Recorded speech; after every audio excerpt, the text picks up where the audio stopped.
And now, meteorologist Marty with Southern Colorado's most accurate forecast. I want to thank everybody for sharing with us via Facebook and other means all of the pictures that you get around here. And there's really some neat stuff to look at. This was the shelf cloud of the storm that produced all that hail up on the north side of town yesterday. Thanks to Lynn for sending that one in. And then we had some nice little sunset pictures coming in last night as things were quieting down. I always like to see the backlit clouds there, the oranges and the reds in the sky. And then this morning, about some lenticular clouds. Those are always cool to look at, like flying saucers around there in the morning. But for the rest of the day, it's just kind of been cloudy. It's chilly. We're 53 degrees right now, bug pest control. I say chilly because in the shade, it really does feel pretty cool. The good news, though, is we don't really have much wind out there at the moment. 58 degrees, a little bit more sunshine farther south. That's the view from the Colorado State Veterans Nursing Home in Walsenburg, where we do have a bit of a breeze. It's out of the southwest at 10 miles an hour at the moment. Skycast shows some potential for a few sprinkles this afternoon. This is not going to be a repeat of yesterday. We did not expect the kind of rain or the thunderstorms that we had.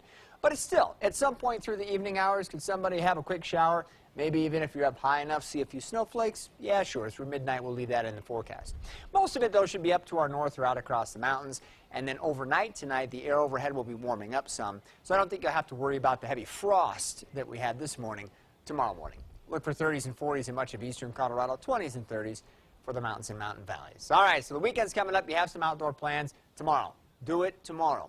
First half of the day may bring you some sunshine. I think we'll cloud up in the afternoon. Now, we're going to be pretty warm, and we'll also have an increase in wind tomorrow. But until very late in the day, I don't think you'll have to worry much about the rain that you see here on Skycast. There could be a couple of quick showers or some sprinkles somewhere. So 3 o'clock or so. I think as we head into the evening hours, it'll become a little bit more likely. High temperatures tomorrow in the 70s and 80s, so we'll certainly take the numbers up a notch over today's values. Look for 50s and 60s for the mountains and mountain valleys. Here we go. Fast forward to Saturday night and Sunday. We've been chiming about this storm coming in just in time for Mother's Day. And we do think that we're going to have a pretty good chance for some snow, which may, by the way, start out as rain at lower elevations, say through about noon Sunday, with snow confined to the higher terrain along the Palmer Divide and into the mountains. But I think as we move into Sunday afternoon, the snow levels are going to drop, and we'll probably see some of it even in Colorado Springs and maybe in some capacity a little bit in Pueblo. High only around 40 on Sunday. Technically, we could be a little warmer in the morning, but we won't be in the afternoon.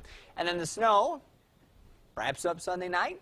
Could be a few slick spots around Monday morning. Best chances for that on the higher terrain. But the other thing of note is look how cold we're going to be Monday morning. And again, this is directly related to you folks that got the gardens going early. You better cover things up because we're looking for a hard freeze Sunday night into Monday. Looks warmer then through the middle of next week. Pueblo, look for 40s on Sunday. Mostly rain. Could switch over to wet snow briefly, and if so, maybe we put a little on the grass. I wouldn't worry about travel issues. A little too warm and a little too late in the season for that. But again, 27 Sunday nights, only 50s on Monday. We'll get back into the 70s, but it might take until the middle of next week. Then by the end of next week, we could have a chance for some isolated showers and thunderstorms. Canyon City being along the river, I'm not too concerned about snow. I mean, you may see some, but it's not going to stick to the roads. That, however, may not be true for some of the higher terrain around Fremont County. Now, there could be several inches of wet, heavy snow once you get up above, say, 6,000 to 7,000 feet. Look for highs to bounce back into the 60s by Tuesday, 70s by Wednesday, and then we'll see about some late week showers and thunderstorms. Teller County, winter storm watch in effect for Sunday. High temperatures about the same as the low temperatures Saturday night, which means when you wake up Sunday, if you're in the mid-30s, expect to go to sleep Sunday a lot colder than that. And the snow, you know, it really looks like it could be pretty heavy. The question with these sorts of systems is always exactly where does the heavier band of snow set up. Still looks like maybe the foothills west of Denver will get the heaviest of it, but I would not rule out several inches of snow up in Teller County, and maybe even across Monument Hill before this thing is all said and done Sunday night.